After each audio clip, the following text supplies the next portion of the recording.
मैं एक वन अधिकारी हूं और मेरा नाम राघव है।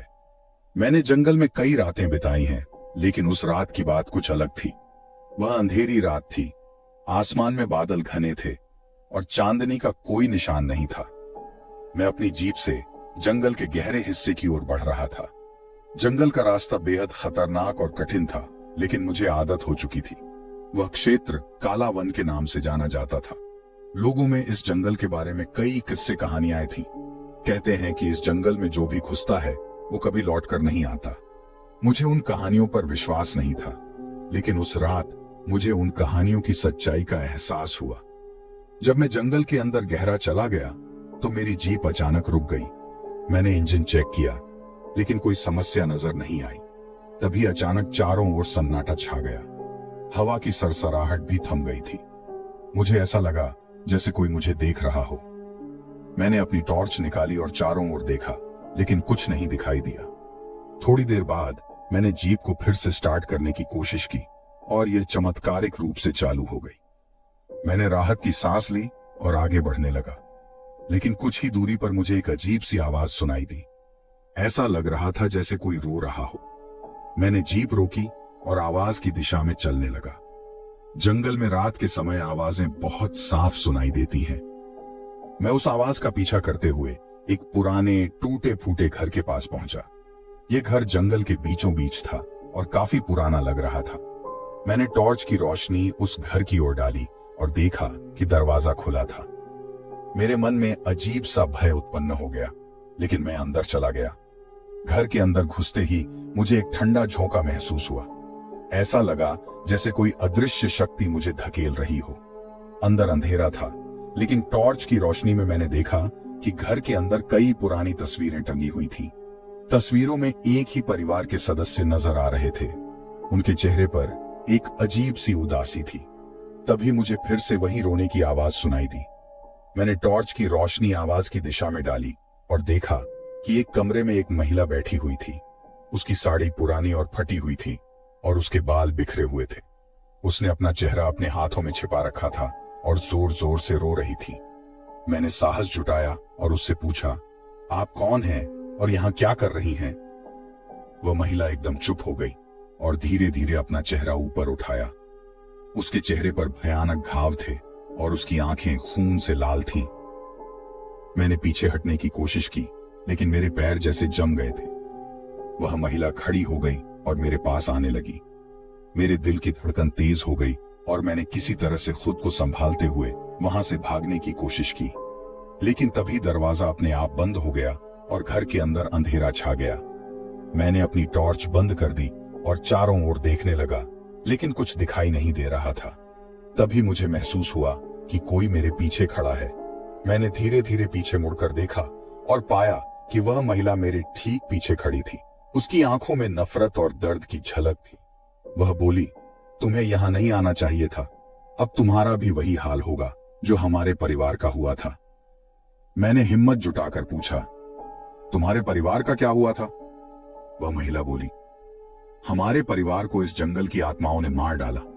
अब हम भी इस जंगल का हिस्सा हैं और अब तुम भी हो। इतना कहकर वह अचानक गायब हो गई और घर के अंदर का माहौल और भी भयावह हो गया। मैं किसी तरह से दरवाजा खोलने की कोशिश करने लगा, लेकिन दरवाजा जैसे जाम हो गया था। तभी मुझे अपने पीछे कुछ सरसराहट सुनाई दी। मैंने पीछे मुड़कर देखा और पाया कि वह महिला अब अपनी असली रूप में थी। उसका शरीर अब पूरी तरह से सड़ चुका था और उसकी आंखें पूरी तरह से सफेद हो गई थीं।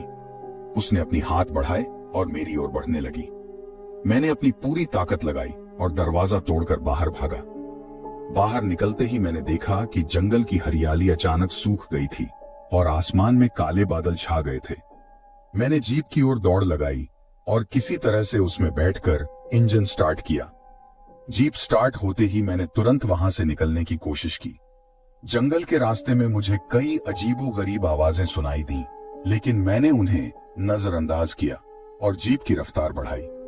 जब मैं जंगल से बाहर निकला तो मुझे महसूस हुआ कि मेरी जेब में कुछ रखा है।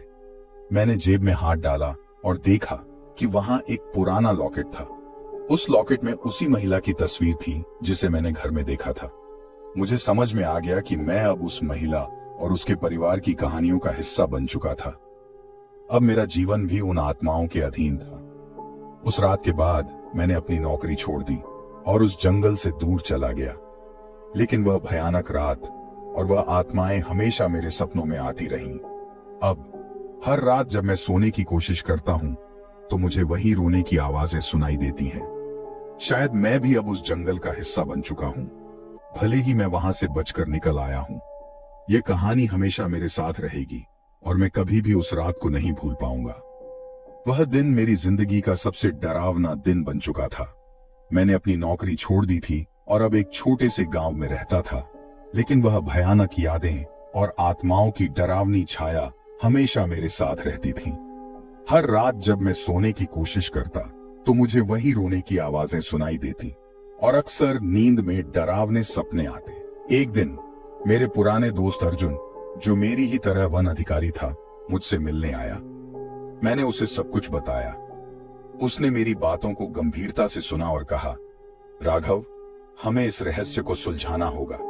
ये आत्माएं शायद किसी अनसुलझे काम या बदले की आग में बंधी हैं। हमें उनका कारण पता लगाना होगा। मैंने पहले तो हिचकिचाया, लेकिन अर्जुन ने मुझे विश्वास दिलाया कि हम इस भूतिया घटना का अंत कर सकते हैं। मैंने उसके साथ वापस उस जंगल में जाने का फैसला किया। हम दोनों ने अच्छी तैयारी की। हमने टॉर्च, खाने पीने की सामग्री और कुछ धार्मिक प्रतीक अपने साथ लिए। जब हम जंगल के उस हिस्से में पहुंचे तो सब कुछ पहले जैसा ही भयानक था। वहां पहुंचते ही हमें वही पुराना टूटा फूटा घर दिखाई दिया। हम अंदर गए और कमरे में वही पुरानी तस्वीरें टंगी हुई थीं। अर्जुन ने ध्यान से उन तस्वीरों को देखा और कहा, यहां कुछ गड़बड़ है। इन तस्वीरों में सभी चेहरे उदास और भयभीत नजर आ रहे हैं। ये ऐसा क्यों है? तभी हमें एक पुरानी डायरी मिली। उस डायरी में उस परिवार की पूरी कहानी लिखी हुई थी। उस परिवार के साथ घटित त्रासदी को पढ़कर हमारी रूह कांप गई। यह एक पुराना व्यापारी परिवार था जो इस जंगल में आकर बस गया था।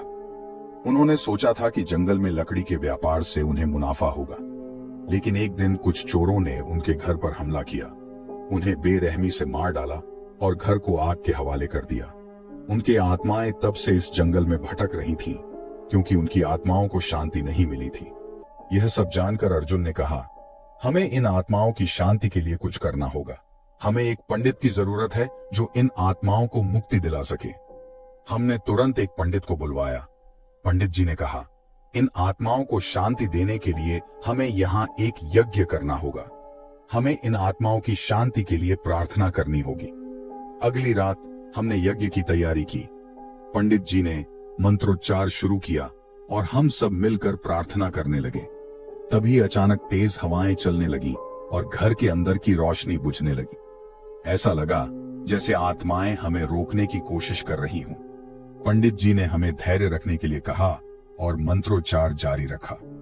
कुछ ही देर में हवाएं शांत हो गईं और वातावरण में एक अद्भुत शांति छा गई। ऐसा लगा जैसे आत्माओं को मुक्ति मिल गई हो। पंडित जी ने हमें बताया, इन आत्माओं को अब शांति मिल गई है। अब ये जंगल और ये घर सुरक्षित है। उस रात के बाद से मुझे फिर कभी वह डरावने सपने नहीं आए और न ही वह रोने की आवाजें सुनाई दी। मैंने अपने जीवन में पहली बार शांति का अनुभव किया। मेरा दोस्त अर्जुन सही था। हमने मिलकर उस भयानक रहस्य को सुलझा लिया था और उन आत्माओं को शांति दिलाई थी। अब वह जंगल फिर से हरा भरा और शांतिपूर्ण हो गया था। मुझे यह समझ में आ गया कि हर डर के पीछे कोई न कोई सच्चाई छुपी होती है और हमें साहस के साथ उसका सामना करना चाहिए। अब मैं अपने नए जीवन की शुरुआत करने के लिए तैयार था, लेकिन उस अनुभव ने मुझे हमेशा के लिए बदल दिया था। कुछ महीने बीत गए और मेरी जिंदगी धीरे धीरे सामान्य हो रही थी। मैंने वापस वन विभाग में अपनी नौकरी शुरू कर दी थी। जंगल अब मुझे पहले की तरह डरावना नहीं लगता था, लेकिन एक दिन कुछ अजीब हुआ। एक रात जब मैं जंगल में गश्त पर था तो मेरी जीप अचानक रुक गई। यह वही स्थान था जहां मेरी जीप पहले भी रुकी थी। इस बार मुझे थोड़ा घबराहट हुई, लेकिन मैंने खुद को संभाला और जीप से उतरकर चारों ओर देखने लगा। वहीं पास में मैंने देखा कि जमीन पर कुछ चमकता हुआ पड़ा है। मैंने टॉर्च की रोशनी उस दिशा में डाली और देखा कि वह वही पुराना लॉकेट था जिसे मैंने उस भूतिया रात में अपनी जेब में पाया था। मैं स्तब्ध रह गया। मैंने लॉकेट उठाया और ध्यान से देखा, ये वही था, बिल्कुल वैसा ही। तभी मुझे एक आवाज सुनाई दी, राघव। मैं चौंक गया और चारों ओर देखने लगा। कोई दिखाई नहीं दिया, लेकिन आवाज बिल्कुल साफ थी। ऐसा लगा जैसे कोई मुझे पुकार रहा हो। मेरी धड़कनें तेज हो गईं। मैंने लॉकेट अपनी जेब में डाला और जीप में वापस जाने की कोशिश की, लेकिन तभी जंगल के अंदर से रोशनी की एक पतली लकीर दिखाई दी। यह उसी पुराने टूटे फूटे घर की दिशा में थी। मेरे मन में एक अजीब सा खिंचाव महसूस हुआ, जैसे कुछ अदृश्य ताकत मुझे उस घर की ओर खींच रही हो।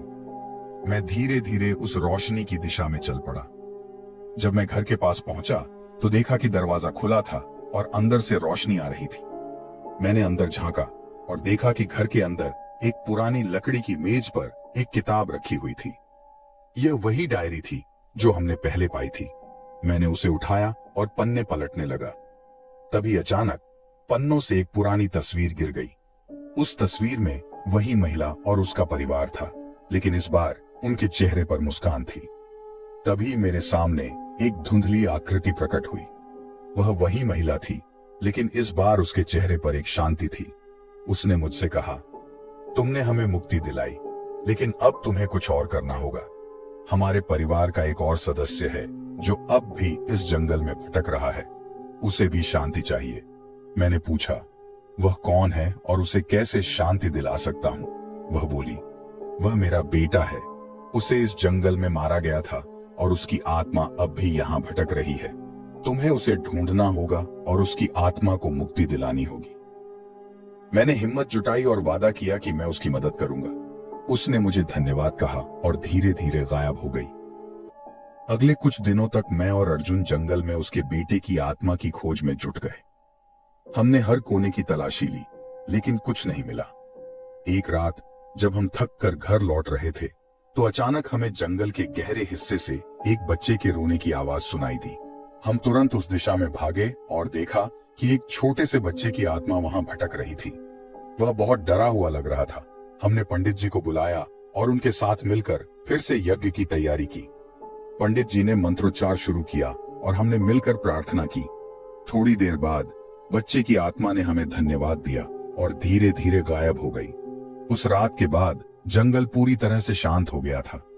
आत्माओं को शांति मिल चुकी थी और अब वह जंगल भूतिया नहीं था। लेकिन कहानी यहीं खत्म नहीं हुई। कुछ दिनों बाद मुझे अपनी जेब में फिर से वही लॉकेट मिला। इस बार उसमें एक नई तस्वीर थी। वह तस्वीर मेरे और अर्जुन की थी और हमारे चेहरे पर वही मुस्कान थी जो उस परिवार के चेहरे पर थी। मुझे एहसास हुआ कि हम भी अब उस जंगल का हिस्सा बन चुके थे, लेकिन इस बार आत्माओं की तरह नहीं, बल्कि संरक्षकों की तरह। अब हमारी जिम्मेदारी थी कि उस जंगल को सुरक्षित रखें और कभी किसी को भी उस डरावने अनुभव से न गुजरना पड़े जिससे हम गुजरे थे। वह जंगल अब मेरा घर बन चुका था और मैं उसकी हरियाली और शांति का पहरेदार बन गया था। अब मुझे किसी भी आवाज से डर नहीं लगता था, क्योंकि मैं जानता था कि यह आत्माएं अब मेरी मित्र थीं। मेरे नाम संजीव है और मैं एक वन अधिकारी हूं। बचपन से ही जंगलों की रहस्यमयी दुनिया ने मुझे आकर्षित किया। ऊंचे ऊंचे पेड़ों, घने झाड़ियों और जीव जंतुओं से भरे इस प्राकृतिक आवरण में मुझे हमेशा एक अजीब सी शांति मिलती थी। लेकिन उस रात ने मेरी जिंदगी को हमेशा के लिए बदल दिया। वह ठंडी सर्दी की रात थी। मेरी ड्यूटी लगाई गई थी जंगल के भीतर के एक छोटे से गांव के पास की चौकी पर। यह चौकी अक्सर वीरान रहती थी, लेकिन आज कुछ अजीब था। गांव वालों ने बताया था कि जंगल में अजीबोगरीब आवाजें आ रही हैं और कुछ लोगों ने कहा कि उन्होंने एक अज्ञात छाया को देखा है जो जंगल में घूमती रहती है। मैंने अपनी राइफल उठाई और गाड़ी से उतरकर जंगल की ओर बढ़ चला। हवा में एक अजीब सी ठंडक थी जो मेरी हड्डियों तक पहुंच रही थी। चारों ओर घना अंधेरा फैला हुआ था और मेरी टॉर्च की रोशनी भी बमुश्किल कुछ दूरी तक ही जा रही थी। मैं आगे बढ़ता गया। हर कदम के साथ मेरा दिल तेजी से धड़कने लगा। थोड़ी देर बाद मैंने सुना कि पेड़ों के बीच से किसी की आवाज आ रही है। यह एक धीमी, घबराई हुई आवाज थी, जैसे कोई मदद की गुहार लगा रहा हो। मैंने आवाज की दिशा में चलना शुरू किया। थोड़ी दूर चलने के बाद मैंने देखा कि एक छोटी सी झोपड़ी थी जो शायद गांव वालों की थी। झोपड़ी के दरवाजे पर एक बूढ़ा आदमी खड़ा था। उसके चेहरे पर खौफ साफ नजर आ रहा था। कौन हो तुम? मैंने पूछा। मुझे बचाओ, उसने कांपते हुए कहा। वो आ रही है। कौन आ रही है? मैंने हैरानी से पूछा। वो भूतनी, वो जो इस जंगल में रहती है। उसके शब्दों ने मेरी रीढ़ की हड्डी में सिहरन दौड़ा दी। मैंने उसे भीतर बुलाया और दरवाजा बंद कर लिया। वो बूढ़ा आदमी मुझे कहानी सुनाने लगा। उसने बताया कि कई साल पहले इस जंगल में एक औरत रहती थी जो बहुत ही सुंदर थी, लेकिन उसके पति ने उसे धोखा दिया और जंगल में ही उसकी हत्या कर दी। तब से उसकी आत्मा यहाँ भटक रही है और जो भी यहाँ आता है उसे अपने साथ ले जाती है। उसकी कहानी सुनकर मैं थोड़ा डर तो गया था, लेकिन मैंने उसे यकीन दिलाया कि ये सब महज अफवाहें हैं और कुछ नहीं। तभी अचानक दरवाजे पर जोर की दस्तक हुई। हम दोनों सिहर गए। मैंने हिम्मत जुटाकर दरवाजा खोला। कोई नहीं था, सिर्फ सर्द हवा का झोंका अंदर आया। मैंने बाहर झांक कर देखा, अंधेरे में कुछ भी नजर नहीं आ रहा था। अचानक मेरी टॉर्च की रोशनी एक परछाई पर पड़ी। वह एक औरत की परछाई थी जो धीरे धीरे मेरी ओर बढ़ रही थी। मेरे दिल की धड़कन तेज हो गई। मैंने राइफल संभाली और आवाज लगाई, कौन है वहां? कोई जवाब नहीं आया। बस वह परछाई और करीब आती गई। जैसे जैसे वह करीब आई, उसकी शक्ल स्पष्ट होती गई।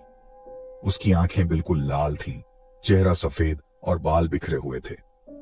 उसकी आंखों में एक खौफनाक चमक थी जो मुझे जड़ कर रही थी। मैंने डर से कांपते हुए ट्रिगर दबाया, लेकिन गोलियां उसके आर पार हो गईं, जैसे वो एक छाया मात्र हो। उसने एक भयानक हंसी हंसते हुए कहा, तुम भी उसकी तरह हो जाओगे। मैंने अपनी पूरी ताकत से दरवाजा बंद किया और भीतर भाग गया। बूढ़ा आदमी भी खौफ में था। हमें समझ नहीं आ रहा था कि क्या करे। तभी अचानक झोपड़ी के भीतर की दीवारों पर खून के धब्बे दिखने लगे। ये क्या हो रहा है? बूढ़ा आदमी चीखा। हमें यहां से निकलना होगा, मैंने कहा और खिड़की से बाहर झांकने की कोशिश की, लेकिन खिड़की के बाहर भी वही परछाई थी, हंसते हुए। तभी मेरे दिमाग में एक ख्याल आया। मैंने झोपड़ी के एक कोने में रखी लालटेन उठाई और उसमें आग जलाई। मैंने सोचा शायद आग की रोशनी उस भूतनी को दूर रख सके, लेकिन आग की रोशनी में वह और भी भयानक दिखने लगी। मैंने लालटेन फेंकी और खिड़की से बाहर कूद गया। बूढ़ा आदमी भी मेरे पीछे आया। हम दोनों तेजी से भागने लगे, लेकिन वह परछाई हमारे पीछे पीछे आ रही थी। हम दोनों ने जितनी तेज भाग सकते थे भागे। अचानक मेरे पांव किसी चीज से उलझ गए और मैं गिर पड़ा। मैंने देखा कि बूढ़ा आदमी भी जमीन पर पड़ा था और उसकी आंखें खुली हुई थीं। उसकी शरीर से खून बह रहा था और वह मर चुका था। मुझे लगा कि मेरी भी बारी आ गई है, लेकिन तभी मैंने देखा कि वह परछाई धीरे धीरे धुंधली हो रही है और फिर अचानक गायब हो गई। मैंने हिम्मत जुटाकर अपने पांव पर खड़ा हुआ और गांव की ओर भागने लगा। जब मैं गांव पहुंचा तो वहां के लोग मेरी हालत देखकर हैरान रह गए। मैंने उन्हें सारी कहानी सुनाई। उन्होंने बताया कि वह बूढ़ा आदमी कई साल पहले ही मर चुका था और उसकी आत्मा यहां भटक रही थी। उस रात के बाद मैंने कभी उस जंगल में जाने की हिम्मत नहीं की। मैं अब भी वन अधिकारी हूं, लेकिन उस घटना ने मेरी जिंदगी को हमेशा के लिए बदल दिया। आज भी कभी कभी रात को मुझे उस भूतनी की हंसी सुनाई देती है और मैं डर से जाग उठता हूं। यह घटना मेरे लिए एक चेतावनी थी कि प्रकृति के रहस्यों को समझने की कोशिश कभी कभी बहुत महंगी पड़ सकती है। उस घटना के बाद मैंने अपने काम को लेकर कई बदलाव किए। अब मैं जंगल में अकेले गहरे नहीं जाता था। मैंने अपने सीनियर्स को इस घटना की रिपोर्ट दी, लेकिन उन्होंने इसे महज एक मनगढ़ंत कहानी समझा और मुझे कुछ दिनों की छुट्टी दे दी। मेरे दिमाग में उस रात की हर एक बात घूमती रहती थी। बूढ़े आदमी की खौफनाक बातें, वह भयानक परछाई और झोपड़ी की दीवारों पर खून के धब्बे। ये सब कुछ मेरे सपनों में बार बार आता और मुझे चैन नहीं लेने देता। एक रात जब मैं अपने घर पर था, मेरे दरवाजे पर फिर से दस्तक हुई। दरवाजा खोलते ही मैंने देखा कि मेरे सामने वही बूढ़ा आदमी खड़ा था। उसकी आंखों में वही खौफनाक चमक थी। तुम फिर से आ गए? मैंने डरते हुए पूछा। हां, उसने धीरे से कहा। तुम्हें कुछ और बताना बाकी है? क्या बताना बाकी है? मैंने घबराते हुए पूछा। उस भूतनी की आत्मा को शांति तभी मिलेगी जब तुम उस जगह जाकर उसकी हड्डियों को जलाओगे जहां उसे मारा गया था। मेरे रोंगटे खड़े हो गए। लेकिन मैं अकेला नहीं जाऊंगा, मैंने कहा। तुम्हें अकेले ही जाना होगा, उसने कहा और अचानक गायब हो गया। अगली सुबह मैंने हिम्मत जुटाई और अपने साथी अधिकारी अरुण को सारी बात बताई। अरुण मेरा सबसे करीबी दोस्त था और उसने मेरी मदद करने का फैसला किया। हम दोनों ने तैयारी की और उस डरावनी रात का सामना करने के लिए फिर से उस जंगल में गए। हम दोनों ने झोपड़ी के पास पहुंचकर वहां से और आगे बढ़ना शुरू किया। बूढ़े आदमी ने मुझे उस जगह का पता दिया था जहां उसकी पत्नी को मारा गया था। रास्ता कठिन था, लेकिन हम धीरे धीरे आगे बढ़ते गए। अचानक हम एक छोटी सी खाली जगह पर पहुंचे जहां जमीन पर खून के धब्बे अब भी ताजा लग रहे थे। वहां पर कुछ पुराने हड्डियां बिखरी हुई थी। ये वही जगह थी जहां उस औरत की हत्या हुई थी। हमने चुपचाप हड्डियों को एक जगह इकट्ठा किया और लकड़ियों का ढेर बनाकर आग जलाई। जैसे ही आग की लपटें ऊंची होने लगी, हमें एक अजीब सी आवाज सुनाई दी। हमने मुड़कर देखा तो वहां वही भूतनी खड़ी थी। उसकी आंखों में अब भी वही खौफनाक चमक थी, लेकिन उसके चेहरे पर एक दर्द भी साफ दिखाई दे रहा था। तुम्हें शांति मिल जाएगी, मैंने कहा। हम तुम्हारी हड्डियों को जलाने आए हैं ताकि तुम्हारी आत्मा को मुक्ति मिल सके। भूतनी ने धीरे धीरे सिर हिलाया और धीरे धीरे गायब हो गई। हमने हड्डियों को पूरी तरह जलने दिया और फिर वापस गांव लौट आए। उस रात के बाद मैंने कभी उस भूतनी को नहीं देखा। गांव के लोगों ने भी अजीब आवाजों की शिकायत करना बंद कर दी। मुझे यकीन हो गया था कि उसकी आत्मा को अब शांति मिल गई है, लेकिन उस घटना ने मुझे हमेशा के लिए बदल दिया। अब मैं जंगल में जाते समय और भी सतर्क रहता हूं। मैं जानता हूं कि इस दुनिया में ऐसी कई रहस्यमयी चीजें हैं जिन्हें हम समझ नहीं सकते। यह घटना मेरे लिए एक सबक थी कि हर चीज का सम्मान करना चाहिए, चाहे वह जिंदा हो या मृत। और सबसे बड़ी बात, हमें कभी भी प्रकृति के रहस्यों को हल्के में नहीं लेना चाहिए। मैं विकास हूं, एक वन अधिकारी। जंगलों की मेरी नौकरी में कई रहस्यमयी अनुभव हुए हैं, लेकिन जो कुछ भी मैंने पिछले महीने देखा और झेला वह सबसे भयानक था। यह कहानी उसी डरावनी रात की है जिसने मेरी जिंदगी को बदल दिया। एक दिन मुझे सूचना मिली कि हमारे जंगल के एक कोने में कई पेड़ अचानक सूख रहे हैं। यह क्षेत्र बेहद दूर दराज और सुनसान था। मैंने सोचा कि शायद कुछ कीड़े या बीमारी हो सकती है। मैंने अपने सहायक रवि के साथ वहां जाने का निर्णय लिया। हम दोनों ने अपना सामान पैक किया और जंगल की ओर निकल पड़े। रास्ता बेहद कठिन था। जैसे जैसे हम आगे बढ़ते गए, पेड़ और भी घने होते गए और रास्ता मुश्किल होता गया। सूरज ढलने लगा था और जल्द ही अंधेरा छा गया। हम अपनी टॉर्च की रोशनी में आगे बढ़ रहे थे कि अचानक हमें कुछ अजीब आवाजें सुनाई देने लगी। रवि, ये आवाजें कैसी हैं? मैंने पूछा। पता नहीं सर, शायद हवा की आवाज हो, रवि ने जवाब दिया, लेकिन उसके चेहरे पर डर साफ झलक रहा था। हम दोनों आवाजों की दिशा में चलने लगे। थोड़ी देर बाद हम एक बड़ी पुरानी हवेली के सामने खड़े थे, जो जंगल के बीचों बीच खंडहर हो चुकी थी। हवेली के चारों ओर सूखे पेड़ खड़े थे। हमें एहसास हुआ कि शायद यही वह जगह है जहां पेड़ सूख रहे हैं। हमें अंदर चलना चाहिए, मैंने कहा। रवि ने संकोच करते हुए सहमति दी। हम दोनों ने हिम्मत जुटाई और हवेली के भीतर प्रवेश किया। अंदर का माहौल और भी भयानक था।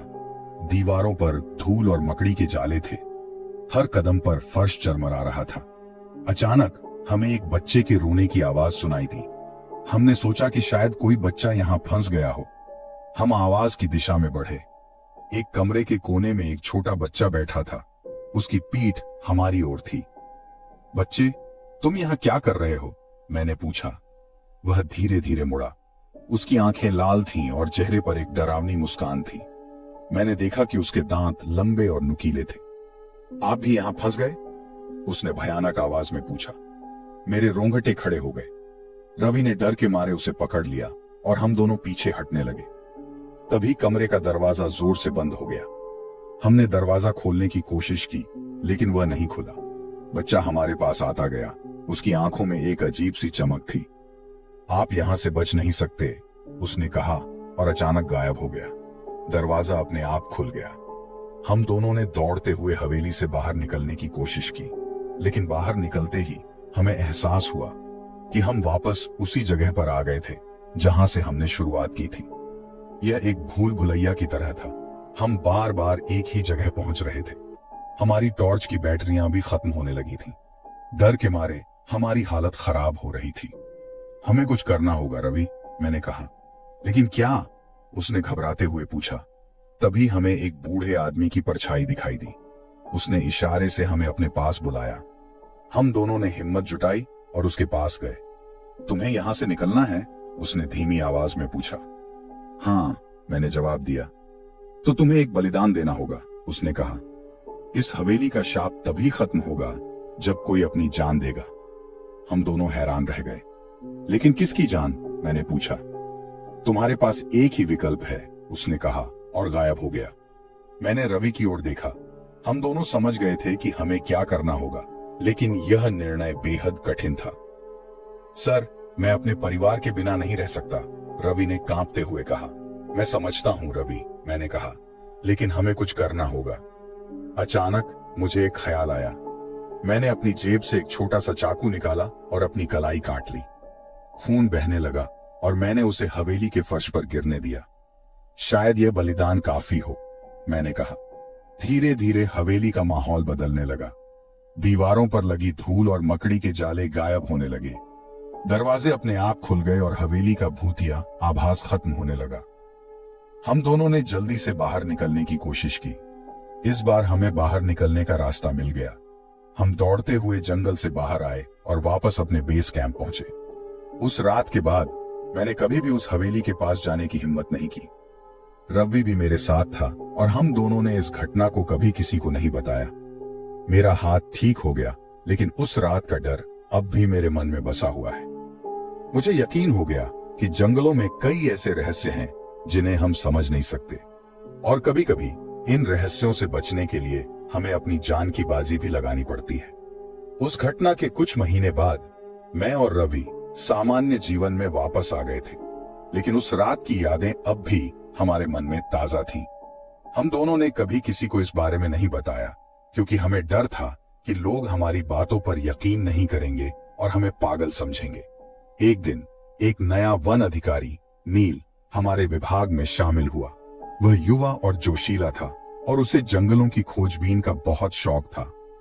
उसने हमारे जंगल के बारे में कई कहानियां सुनी थीं और उसने सुना कि हमने भी कुछ अजीब अनुभव किया है। उसने मुझसे और रवि से पूछा कि क्या यह सब सच है। हमने उसे संक्षेप में हमारी कहानी बताई, लेकिन बहुत ज्यादा विस्तार में नहीं गए। हमने उसे चेतावनी दी कि वह उस हवेली के पास जाने की कोशिश न करे, लेकिन उसकी उत्सुकता ने उसे हमारी चेतावनी को नजरअंदाज करवा दिया। एक रात जब हम सब अपने अपने घरों में आराम कर रहे थे, अचानक मेरे फोन की घंटी बजी। वह नील था। उसकी आवाज में घबराहट थी। सर, मैं उस हवेली के पास हूं। मुझे यहाँ कुछ अजीब महसूस हो रहा है। मेरा दिल धड़क उठा। मैंने उसे वहीं रुकने को कहा और तुरंत रवि को फोन किया। हम दोनों ने तुरंत अपनी गाड़ी ली और नील की लोकेशन की ओर भागे। जब हम वहां पहुंचे तो हमें नील वहां बेसुध पड़ा मिला। हमने उसे उठाकर गाड़ी में बैठाया और वापस बेस कैंप की ओर चल पड़े। रास्ते में उसने धीरे धीरे होश में आना शुरू किया। उसने कहा, मैंने तुम्हारी चेतावनी नहीं मानी।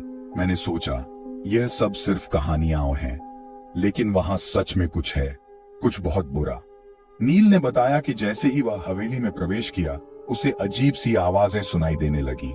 उसने एक छोटे बच्चे को भी देखा जो उसकी ओर बढ़ रहा था। वह बच्चा वही सवाल पूछ रहा था जो उसने मुझसे पूछा था, आप भी यहां फंस गए? नील ने महसूस किया कि वह भूतिया दुनिया में प्रवेश कर चुका है और जल्द ही उसे बूढ़े आदमी ने दिखाई दिया।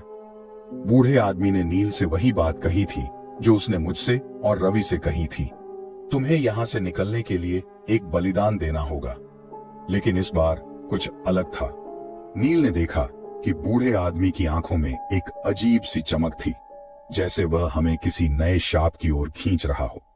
नील ने जल्दी से हवेली से बाहर निकलने की कोशिश की, लेकिन वह बार बार एक ही जगह पहुंच रहा था जैसे हम पहुंचे थे। हमने नील को समझाया कि यह जगह वास्तव में शापित है और हमें इससे दूर ही रहना चाहिए, लेकिन उस रात की घटना ने हमें सोचने पर मजबूर कर दिया। क्या वास्तव में उस हवेली का शाप खत्म हो चुका था? या यह बस एक शुरुआत थी? अगले कुछ दिनों में हमने महसूस किया कि हमारे बेस कैंप के पास के पेड़ भी धीरे धीरे सूखने लगे थे। ये वही लक्षण थे जो हमने हवेली के आसपास देखे थे। हमें एहसास हुआ कि शाप अब भी सक्रिय था और ये हमारे पास आ रहा था। हमने तुरंत निर्णय लिया कि हमें कुछ करना होगा। मैंने और रवि ने नील को लेकर एक योजना बनाई। हमें वापस उस हवेली में जाना था और किसी भी तरह से उस शाप को हमेशा के लिए खत्म करना था। हम तीनों ने अपने सामान पैक किए और एक रात फिर से उस हवेली की ओर रवाना हो गए। इस बार हम बेहतर तैयार थे। हमारे पास ज्यादा रोशनी थी और हमने अपने साथ कुछ धार्मिक वस्त्र भी रखे थे जो हमें किसी ने दिए थे। जैसे ही हम हवेली के पास पहुंचे, हमें वही अजीब आवाजें फिर से सुनाई देने लगी। हम तीनों ने हिम्मत जुटाई और हवेली में प्रवेश किया। अंदर का माहौल और भी डरावना था। दीवारों पर अजीब चित्र बने हुए थे और हवा में एक अजीब सी गंध फैली हुई थी। हमने उस बूढ़े आदमी को फिर से देखा। इस बार उसने हमें एक चेतावनी दी, तुम्हें इसे खत्म करना होगा, नहीं तो यह शाप तुम्हें भी ले डूबेगा। हमने हिम्मत जुटाई और हवेली के उस कमरे में पहुंचे जहां हमने पहले बच्चे को देखा था। वहां अब भी वही खून के धब्बे थे। हमने उस जगह पर धार्मिक वस्त्र रखे और मंत्रों का जाप करना शुरू किया। अचानक हवेली की दीवारें कांपने लगीं और एक तेज चीख सुनाई दी। हमने देखा कि बच्चे की आत्मा हवेली के कोने में एक अजीब आकृति में बदल गई। वह आकृति धीरे धीरे धुंधली होने लगी और फिर गायब हो गई। हमने जल्दी से हवेली से बाहर निकलने की कोशिश की। जैसे ही हम बाहर निकले, हमें लगा कि हवेली ध्वस्त हो रही है।